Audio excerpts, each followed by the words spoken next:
Lots of news out of the NFC East this week. Take a look. Eagles traded for linebacker Kiko Alonso, signed Ryan Matthews, running back DeMarco Murray, Byron Maxwell, but they lost LaShawn McCoy and Jeremy Maclin. Giants, they have Shane Vereen. They franchised JPP. Cowboys put the tag on Dez Bryant, but of course, we all know by now they lost DeMarco Murray. Redskins, 5th pick in the draft, and they have agreed to a deal with defensive tackle Terrence Knighton. Skip. We're going to ask Stephen A. how he would break down the division right now. In the NFC East? Yes, darling. Look, I still think you have to give the Cowboys the edge because Chip Kelly's got rid of his leading passer, his leading running back, and his leading receiver. So, because of it, you just really don't know what the Eagles are going to be. In Washington, there's rumors that they may take Marcus Mariota if he drops to number 5, which means that the future of RG3 is in question, not to mention their defense was putrid last year, so we just don't know what they are. And although the Giants are absolute studs at the wideout position, okay, with Odell Beckham Jr., assuming Victor Cruz comes back healthy, Ruben Randle, your running game is suspect. Your offensive line has been perpetually suspect. Now there's growing concerns about the viability of Eli Manning, and the defense doesn't appear to be that stout. So by virtue of default alone, you have to give the edge to the Dallas Cowboys because even though they lost the leading rusher in the NFL, they still have Romo, they still have Dez, they still have most of their offense intact. They definitely have that offensive line, and the combination of all of those things with a defense that was far more respectable than we thought it was, you got to give them an edge strictly by default because nobody in the NFC East appears viable right now. I appreciate the fact that you didn't start drinking the green Kool-Aid and pick the Eagles suddenly to win the NFC East. So thank you very much for that bit of perspective. I am with you.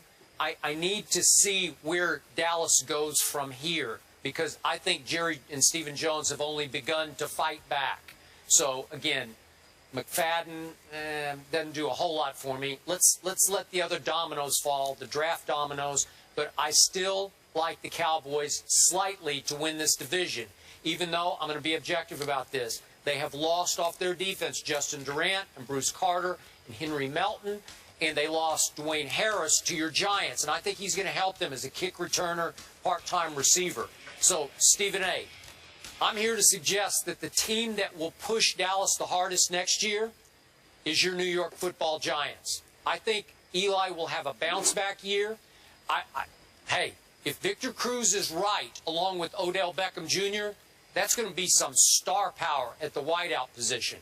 They stole Shane Vereen from the Patriots. He can play, he can catch, he can run in spurts between the tackles even. So he's a very valuable back to have along with the other more power backs that they still have. I agree the defense might not be great, but I think the offense is going to be pretty explosive. So I'm going to go Giants, then I'm going to go Eagles. For a while last week before DeMarco, I thought the Eagles were on pace to finish last in the division, but right now I'll give them a slight edge over the Redskins, bringing up the rear in the NFC East. I can't disagree with that. I mean, what choice do we have right now? Look at the questions. Like I told you about the Giants, I told you about the Redskins, and then you look at the Philadelphia Eagles. There's still not much to believe in as it pertains to Chip Kelly and the Philadelphia Eagles right now. And that's not to knock Sam Bradford. It's not like he can't play. The question about Sam Bradford is not his ability to play, it's his durability. Is he reliable? Is he tough enough to deal with the rigors that come with the quarterback position in the National Football League? That's a question mark. We know that Sproles could play, but Riley Cooper and Jordan Matthews, I love Jordan Matthews. But you looked at him as a number 2 receiver, a future number 1, but not quite there yet. And Jordan Matthews and Riley Cooper as your wideouts, I'm just not sure about it. And then the combination of that with an unfamiliar quarterback like Sam Bradford, I'm not so sure about it. So those are the kind of things that I think you have to look at. You don't really have much of a choice in the matter. So my Cowboys have taken a number of hits so far without many additions to sort of plug the holes. They also lost Bill Callahan, who's an all-time great offensive line coach. He went to the Redskins. That's a problem. That's a hole. So, again, have they gotten a little worse lately? I think they've gotten a little worse. I give you that. But so have the Eagles. I'm not completely sold on the Giants. I'm definitely not sold on the Redskins. So all of a sudden, we've been talking about the AFC East is looking like maybe the strongest division in all of football. The NFC East has kind of slid down a little bit. And again, I'm with you on this. By default, I still like Dallas. By default. Okay, so Stephen A., you mentioned that Marcus Mariota may get picked up by the Redskins if he goes to 5. When we come back, we talk about Marcus Mariota. He's considered the second-best quarterback in the draft. He had his pro day. Did we learn anything new about the quarterback? We will talk about it when we return in just a few moments. Heisman Trophy winner Marcus Mariota highlighted Oregon's pro day Thursday, looking to show he was the best one in the draft. 5 NFL general managers attended, as well as Tennessee head coach Ken Whisenhunt. It was not open to the public, but our Todd McShay says he took snaps from under center and dropped back to pass. Question still surrounding Mariota. Can he make that transition from college style that he's used to the NFL? And the question is this, Skip. I know you were able to watch some of it. Were you able to learn anything from his pro day? No, I wasn't, Stephen A. I'm still not sold on Marcus Mariota. What I learned, once again, what was reinforced to me was as I watched him after he threw and worked out with our Todd McShay and others. Listen, he is an all-time great young man. He's bright, he's well-spoken, he's extremely coachable. And I'm going to warn all those personnel directors out there, be careful not to fall into the great kid trap. I've seen it happen again and again and again. My issues just watching Marcus play college football, eye test, not always accurate, and to me, somewhat, maybe a large part, a product of an Oregon Ducks offense, as we all know, that was whirlwind, that overwhelmed defenses with its tempo and speed. Be careful. Trap City. Because, Stephen A., I remember that Jake Locker draft. Remember that? We always have these kids come through, and I get to meet all of them. Jake Locker went 8 in that draft.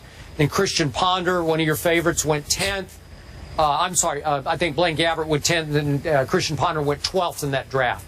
These are all fine young men. Can they play football? I know they're coachable. Can they play football?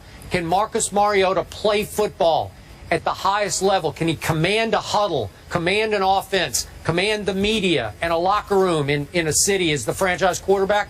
I'm not sure about that. And now everybody seems all caught up in, he's such a great kid, he could go top 5. He could still go number 1. Not buying it. Well, Skip, I completely agree with you, which is why I really have nothing to add. The fact is that this is what I'm hearing. He's such, he knows the playbook, or, he's so intelligent, and he's such a nice kid, and all of this other stuff. I'm like, can you command a huddle? Can you be a leader of men? And I am in no way, I'm not saying he can't, Skip. I'm not saying he can't do that. I'm not saying that he won't be successful as an NFL quarterback. I'm just saying that Pro Day didn't tell me anything. The dude threw 4 interceptions the entire year last year. He was absolutely spectacular in winning the Heisman Trophy. We understand that. He also got ramrodded when he went up against men at Ohio State in the national championship game in Dallas, where we were. So, for me, we almost froze our butt off, by the way, but that's a different subject for another day. My point is that in the end, what was I supposed to learn? They make such a big deal about this pro day stuff. What is that telling me? I don't get it. I don't understand it. I really don't. Well, we remember last year Teddy Bridgewater was just god-awful in his pro day, and there was talk about should he have worn his gloves or not. It turned out well. It's better okay. than expected. A little better than I expected. Right. I'm not sure he's going to be great, but he's been pretty good so far, and we can go back and forth about this, but just I'm warning you because Jake Locker was such a great kid, and now he's out of football. Yeah, retired. Really? His body couldn't take it. All right, so Marcus Mariota will obviously visit the Bucs. Not that long ago, we remember Jameis Winston, the projected #1 pick, obviously spent time with the Bucs. I'm told also the Bucs will hold a private workout for Mariota in April.